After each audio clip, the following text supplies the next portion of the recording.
and we are ready to go. So we are, could one of you start by making the case for why we should endorse this measure? Yes. Good afternoon, Julia Brim-Edwards. I'm the chair of the 2020 PPS bond campaign and a PPS board member, and I'm also the chair of the audit committee, Portland Public Schools Parents for 18 years, and a PPS alum. So thank you for the opportunity to come today and ask for Willamette Week's support for the 2020 bond. It's a bond that will make historic investments in our historic and much needed investments in our schools without increasing the tax rate.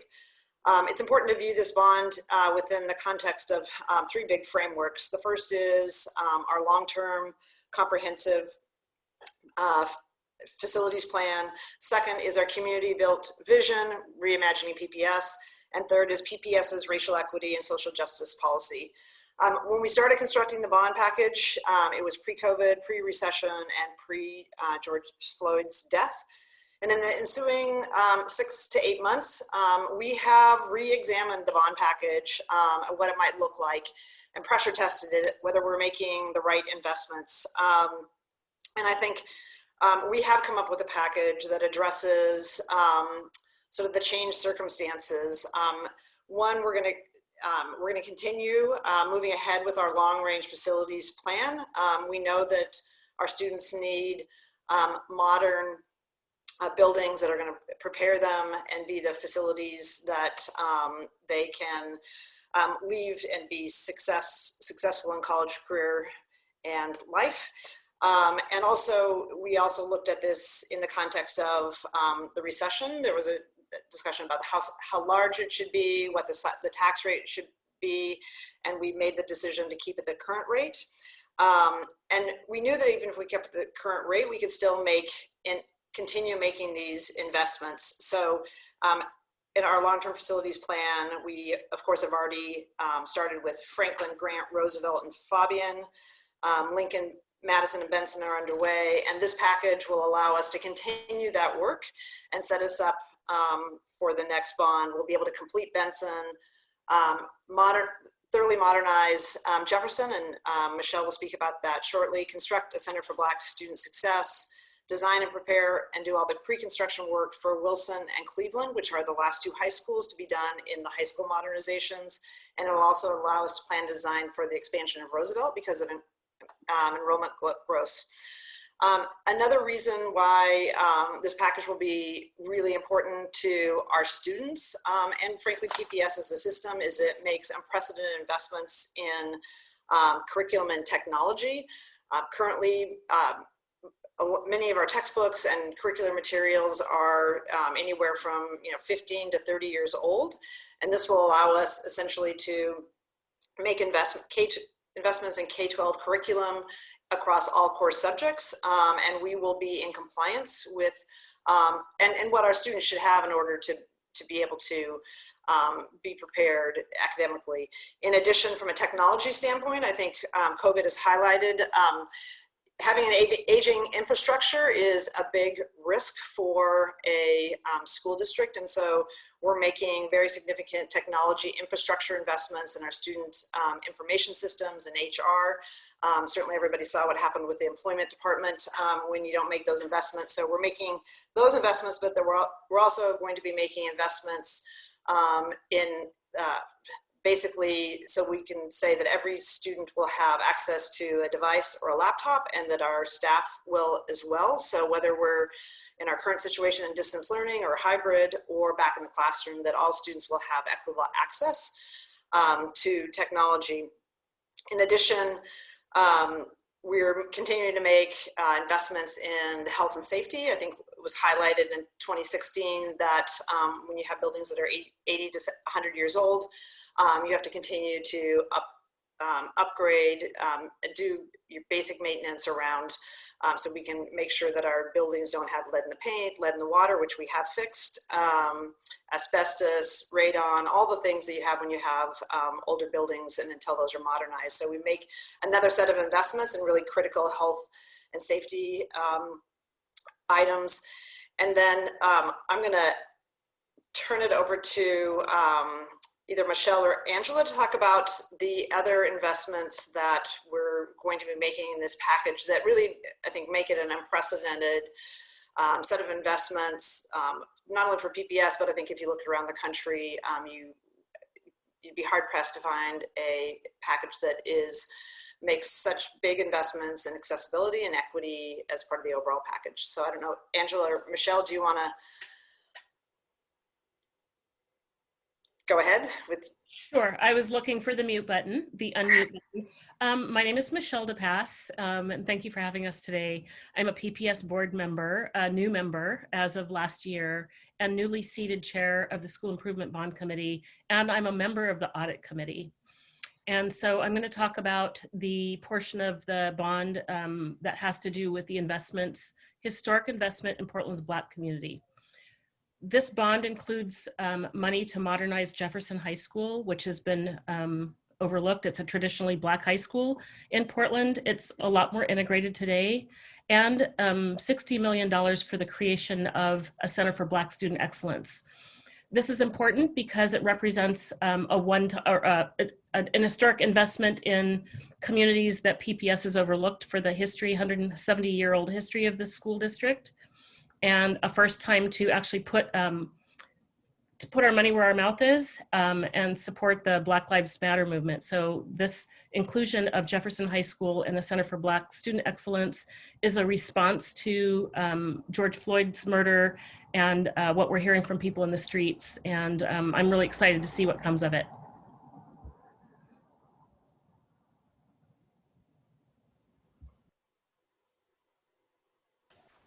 So my name's Angela Jarvis Holland. I'm the director. Angela, can other people hear Angela okay? Or is of Northwest Disability Angela? Support. We're a grassroots organization. Yeah? Can you hear me? your audio or video is... Let me turn off my video. Just hold on. Let's see if, does that improve things, turning my video off? Okay. Yes. Yeah. So you've seen how beautiful I am already. I'm Angela Jarvis Holland. I'm the Executive Director of Northwest Disability Support. That's a grassroots group serving about 5,000 local families. I've been deeply involved in advocacy with PPS for a long time. We promote belonging and want to see the end of segregation. There's systemic segregation in PPS, and Michelle would agree with that in racial terms, but also our average school age the average PPS school, if you put it together, is 65 years old. That would take us back to 1947. So when they were building those schools, children like mine would have been sent to Fairview. So by design, we built a school system that would segregate. One of the things that's important in this bond is a commitment to making the first floor of each school accessible. It's a start, it's not enough. And in the next bond, we'll expect to finish the job and make all of our schools accessible, because that's not just about students, that's about teachers, that's about grandparents, that's about a message that's really important. But I think it's important to know that when you talk about disability, there has to be thought about the intersection. Because of inequities, there are more people with disabilities of color, and there is an overrepresentation of people of color in the special education services that we have.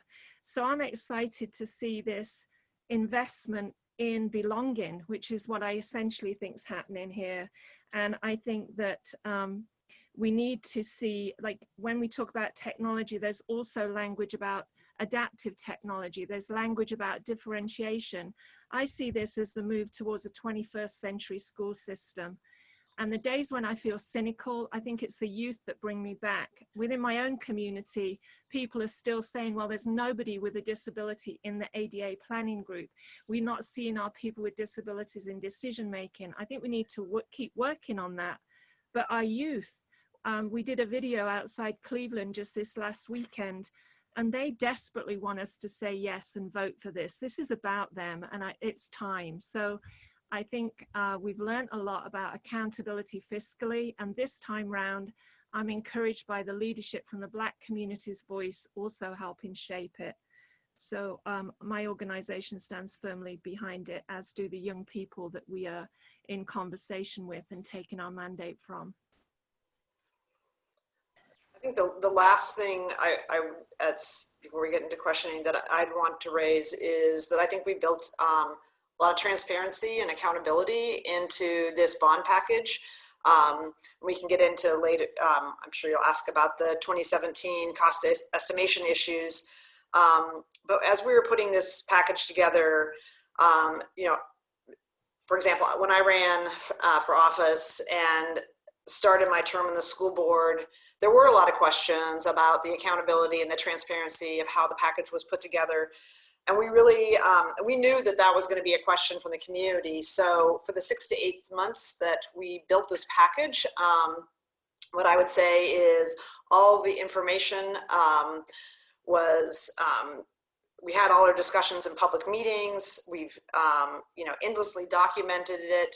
We changed the charter of the Bond Accountability Committee, which is, of course, the community group of community experts who reviews. They used to just review the bond package, like, are we spending the money as we said?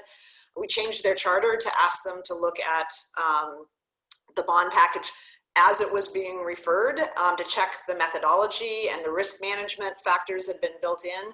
And they did that. In the package that was sent to you in advance of the meeting, you'll see their so 2-page memo following their review of the package. So, you know, we really tried to build this package out in the open, you know, which was a challenge during COVID, but all the numbers were pressure tested multiple times, but not only by the people inside the system, but people, the experts outside. We also looked back at the board had commissioned a external performance audit of the 2017 bond and the cost estimation issues. We looked at the findings from that audit and made sure that the staff were implementing them so that we would not have a repeat either in the design of the package or surprises after the election. Can you go over what programs are in Jefferson High School currently? Is there anything other than Jefferson High School, and what will be in there after the renovation? Yeah, thanks for asking. So currently Jefferson High School is a focus high school. It's not, unlike the other comprehensive neighborhood high schools, it has a neighborhood boundary. Students have an option of either going to Jefferson or one of 3 other schools, depending on what neighborhood they live in. So there is a neighborhood component of it, and definitely, as Michelle's mentioned, sort of the community anchored in Albina. In addition, they have a thriving arts and dance program that has been there, at least 30 years, Michelle? As somebody who 1970s, yes. was in the program. And you know, what's the future? There's been a lot of discussion about that because one of the things that the Jefferson community has said is we have a lower enrollment than the other comprehensive high schools because we're the only high school that by policy, the district has said students can opt to go somewhere else. And this past year, the high school principals unanimously asked for the district to actually establish a neighborhood boundary for Jefferson High School. So while it'll continue, I imagine it'll continue to have a thriving arts and dance program, that it also would have a neighborhood boundary like every other high school in Portland, with the exception of Benson, which of course, since its inception, has always been a citywide high school. So I guess I asked that because Jefferson has a lower enrollment. So how big is the building going to be built for in the future? What enrollment and what are, you know, Yep. I guess I'm confused about, like, you know, why make the decisions about how much, where the boundaries will be later down the line. I mean, you know. It's a great question, and one that we wrestled with at a number of meetings, because the Jefferson community would say, our enrollment is lower because of policies that have been advanced and put in place by the district, and that we deserve to have a neighborhood boundary just like every other neighborhood high school, comprehensive high school in the city. And what we're also finding is that when the schools have been rebuilt, that they're full on day one. So Roosevelt had been built at a smaller size, but we're needing to add in design work this bond, because already we can look at the projections and they're bumping up against their capacity. Franklin, the day it opened, was at least 100 students over its maximum capacity, and Grant, I think, was like 150 over, so they opened with 1,800 to 1,850. So we're building Jefferson to be a comprehensive high school, and one of the conversations, and Michelle, feel free to jump in here, one of the conversations we had is like, we're not building this high school for next year, we're building it for decades to come, just like the citizens of Portland did, 80, 90 years ago, when they built their original buildings. That we're really trying to look at, how do we build these buildings to serve students for the next 50 to 100 years. Michelle, do you want? Yeah, I do want to speak to this. So Jefferson, will be built to the same capacity as of the other modernizations, which is 1,700 students. And it's a case where our housing and our education are kind of bumping up against each other in Portland. The neighborhood's changed quite a bit over the last 30 years. There are more white people living in Albina and fewer Black people living in Albina. So, we're building a 100-year school. This is not for next year. It's not for the population projections that we can work with PSU to get. It's for, what we anticipate 100 years out. Okay. So my next question is on the current. You say that you looked at what the district needed in terms of the pandemic and reassessed the package on those terms.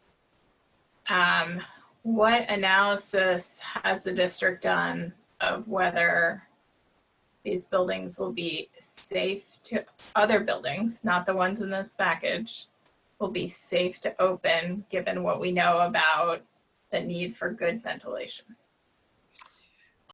I'm sorry, did you say not the current buildings, but the buildings going forward? I'm assuming that the buildings in this package will be upgraded for, Jefferson will have a new HVAC system. Yeah, great. But what did you look at whether HVAC systems needed to be in this package to open schools, given that the pandemic, we're like a long ways off from having a vaccine that's safe for kids? Yeah, great question. Because we did have a lot of conversation. I think we settled the question of like, do parents want students to be in a comprehensive distinct learning mode for a long period of time? The answer is no. And so we know that school buildings will always be an important place. And so how do we make them safe? This package does have about $214 million in health and safety investments, and HVACs are one of the critical pieces. It was interesting because when we were having the conversation about putting together the package, our deputy superintendents for business and operations, you can do what you want with all these other things, but I need, X amount of dollars for HVACs, new HVAC systems, and also for roofs. So these are critical, not, super exciting ones that you're necessarily going to go out and sell to voters, but ones that are just really important infrastructures. And so there will be investments in HVAC systems. There's also language in the ballot, the explanatory statement, that allows us to have some flexibility around COVID-related investments, because I think we don't know what those, some of those may be. Certainly we know ventilation systems are important, but there may be other things that we need to do. So we do have the flexibility to make those investments because we've put that into the language of the bond. But one of the critical health and safety investments, the answer to your question, is HVAC systems. And I think we're all going to hold the same standard of if it was my child, or if it was my spouse, or if it was me going in to teach in a school, you know, what would be the standard we would expect? Can I add something to that? Because some of the people I work with, they're 16 times higher, their risk is 16 times higher. So, you know, we've got quite a broad spectrum of people and what the risks would be if they came back into a building. So I think having that investment's important, but then also, like, there's 128 million about equitable access that includes assistive technology and individual devices for people, and the 13.4 million to modify teaching and learning environments. I think there's been an incredible fast learning curve, and for me it's kind of there's a lot of challenges, but there's also something really interesting in that. So if we're going to think about the equity, yeah, we want really safe buildings, but we're still going to know there's some teachers and some students where their threshold of risk is higher. So having the fact that we're really also looking closely at investments finally in, you know, what is a 21st century need, it kind of goes hand in hand with that.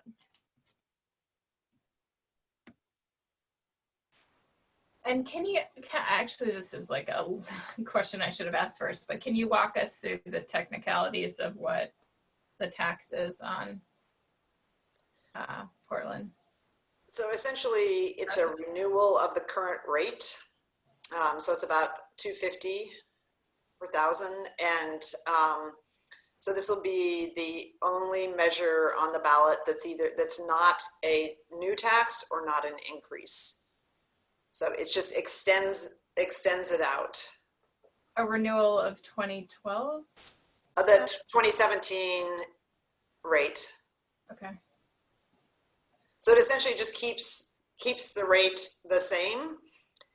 And by doing that, we've paid off some of the bonds, and essentially you have new bonding capacity come on. And so they've anticipated we'll have about $1.2 billion by extending the rate. And it's approximately for 4 years, but we believe this is the package, what we can buy with that rate extension. I have a couple of questions that will probably seem irrelevant to all of you because I haven't been to any board meetings in recent history. Was there any thought to including the current administrative staff at the BESC and selling for once and for all the BESC, which has been on and off the table for the past 20 years? That's the first question. And secondly, could you just clarify what the closure of Concordia meant to the joint facilities that it shared with Fabian, and whether the district lost any value in that closure? Yeah, you're a little bit faint, Nigel, but just want to make sure that I understood your first question. And what about selling BESC? Yeah, let me move to a better place closer to my. So the question was that, you know, BESC has been on the bubble for 20 years, more or less. So was there any thought in space for the admin team that's at the BESC in one of these projects so you can actually sell the BESC? So, you know, you build an extra shed on the Jefferson facility and throw all the admin in there. I'm just being facetious, but yeah, so I think in our long-term planning, and I can't speak for the board, and I can't speak for future boards, but we believe that our administrative staff probably would be better served being in a different building, and it would provide an opportunity for the Albina Vision Trust and Laura Albina really to thrive. That's probably not the highest and best use of that land.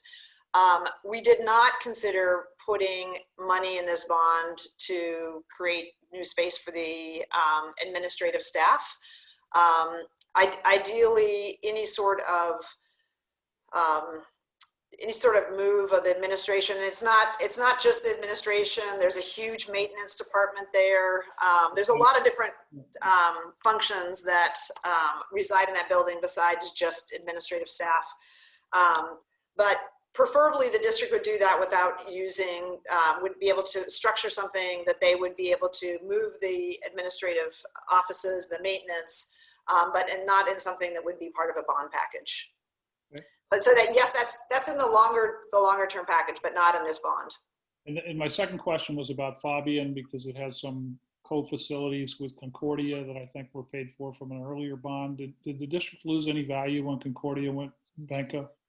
No, and I want to ask if I can get you the details. We did conclude our relationship with them, and they shared some of our space at Fabian, which we have retaken, and I can get you the details of. But there was no loss to the district. We actually gained some space. Okay. My last question is, I can't remember it because I read this quickly. Is this the last tranche of bonds for renewal of the capital stock, or will there be another issuance 5 years or 6 years from now? We can't speak for future boards, but the long-range comprehensive plan, if you look at the age of our school buildings, this is a 30 to 40 year plan. Okay, so we're just going to keep going. Yeah, but with ideally that you continue to have the same tax rate, and that we wanted to start with high schools, and then obviously middle schools and elementaries are much less expensive.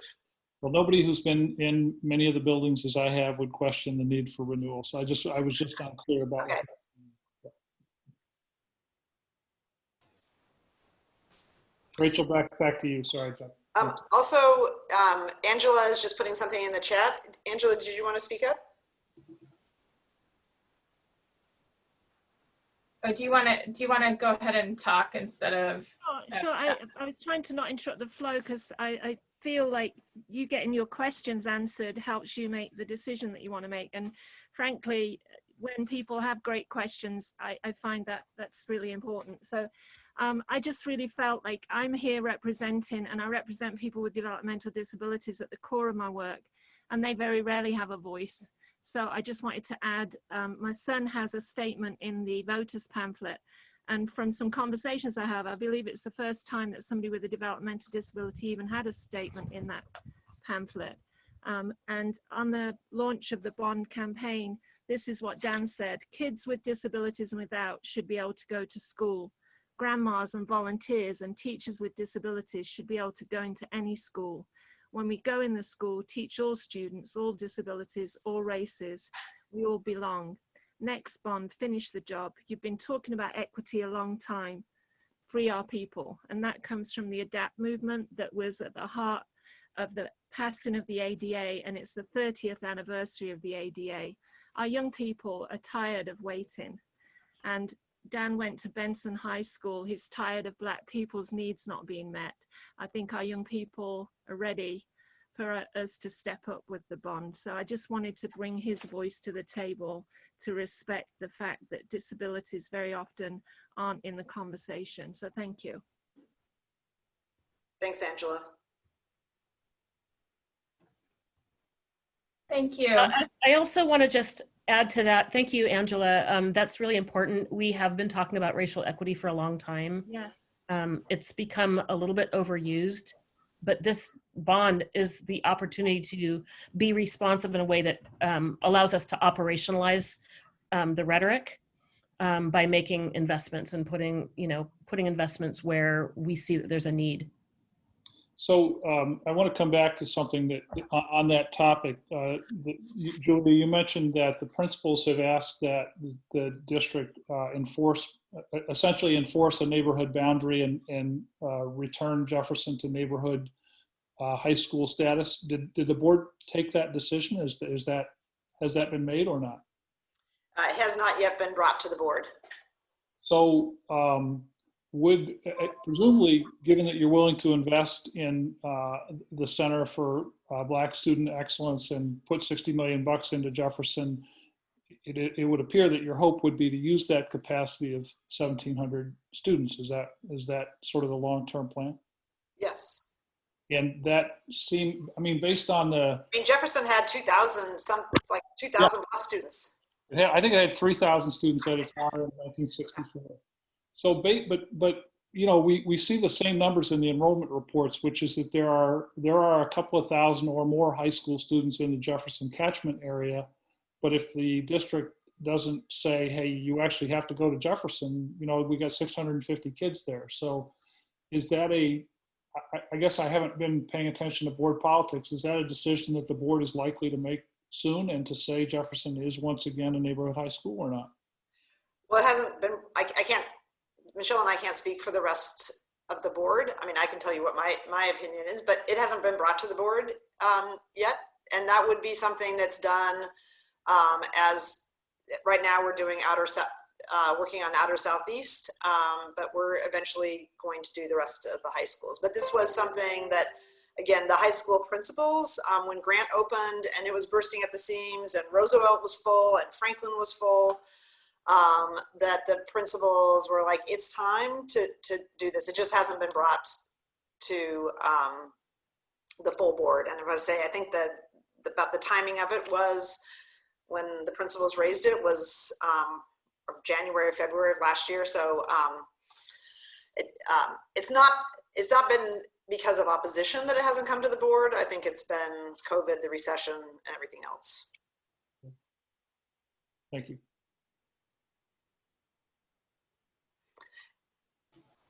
One of the things I want to just make sure that if you had any questions about the 2017 cost estimation issues, that we answered them, because let's go over that again, because essentially my recollection, and I did a quick read again of it, was in lay terms, the estimates were lowball estimates, and there was question, I believe, at the time as to whether that was done intentionally or not. Whether it was or wasn't, how are you going to avoid doing it again? Yes. So you're pretty close layman's term. I'm just looking at the audit that the board commissioned in 2017, which said, you know, a former OSM executive leadership reduced initial total project cost estimates proposed by OSM operational staff by nearly $100 million without a documented methodology, rationale, or explanation. So as I said earlier, we have had 2 subsequent audits to that and a number of findings around cost estimation methodology, how it's documented, how to take into consideration risk, who should be looking at it, who makes the decisions. Those recommendations are all being implemented. And when we put together this bond, again, at every meeting we had, you know, as we looked at what was going to go in the package, we had, you know, starting with some rough cost estimations, and they got more and more precise, but again, all done in public. And, you know, if you had asked board members, it's like, well, you know, there was a lot of pressure testing and questions about it, because I think as somebody who ran and then immediately joined the board right after the cost estimation numbers appeared to be wrong, there were a lot of questions, and I think we're all sensitive to the fact that we're, you know, stewards of the public money, and we're accountable. And there was pressure testing and multiple sets of cost estimations processing that went on in terms of building out these specific numbers. And the other issue that they raised in the audit was that contingencies and escalation numbers were much lower than peer districts or with other public entities. And if you look at the contingencies built into this and the escalation numbers, they are, I would say, very much within the range of that is the professional estimators would say that's about the range you should have. And again, the Bond Accountability Committee also, we asked them to look at the methodology, and they did that as well prior to the referral of the package. Thank you.